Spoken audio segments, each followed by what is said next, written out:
ഇനി മുതൽ ഞാൻ എന്നും നേരത്തെ എഴുന്നേൽക്കുമെന്ന് പലതവണ നിങ്ങൾ തീരുമാനമെടുത്തിട്ടില്ലേ? ഈ ഒരു നോമ്പിന് നിങ്ങളൊരു 4 മണിക്ക് എഴുന്നേറ്റ് ശീലമായതിനാൽ ഈ ഒരു ദിനചര്യ നിങ്ങൾ തുടർന്നും കൊണ്ടുപോകണമെന്ന് ആഗ്രഹമുണ്ടാവും. എന്നാൽ എന്താണ് പൊതുവെ സംഭവിക്കാറുള്ളത്? ഈ നോമ്പ് കഴിയുന്നതോട് കൂടിയിട്ട് നിങ്ങൾ പഴയ പോലെ തന്നെ ആവും. എന്തുകൊണ്ടായിരിക്കും നമുക്ക് ആ ഒരു കാര്യത്തെ നമുക്ക് ഫോളോ അപ്പ് ചെയ്യാൻ പറ്റാത്തത്? നിങ്ങളൊന്ന് ആലോചിച്ച് നോക്കിയേ. നിങ്ങൾ എന്തിനാണ് പല്ല് തേക്കുന്നത്? വായിൽ സ്മെല്ല് ഉണ്ടാകാതിരിക്കാനും അതേപോലെ പല്ലുകൾ വൃത്തിയായിട്ട് സൂക്ഷിക്കാനുമാണ്. അതായത് നിങ്ങൾ ചെയ്യുന്ന ഈ ഒരു കാര്യത്തിന് ഒരു കാരണമുണ്ട്. അതായത് ഒരു വ്യക്തമായിട്ട് ഒഴിവുകഴിവ് പറഞ്ഞ് രക്ഷപ്പെടാൻ പറ്റാത്ത ഒരു കാരണമുണ്ട്.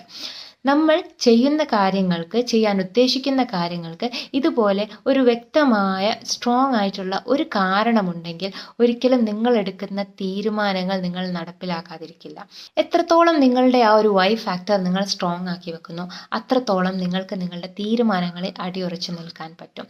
ഇതുപോലുള്ള കൂടുതൽ വീഡിയോസിന് വേണ്ടിയിട്ട് നിങ്ങൾക്കിത് സേവ് ചെയ്യാം ആൻഡ് ഫോളോ മൈ പേജ്.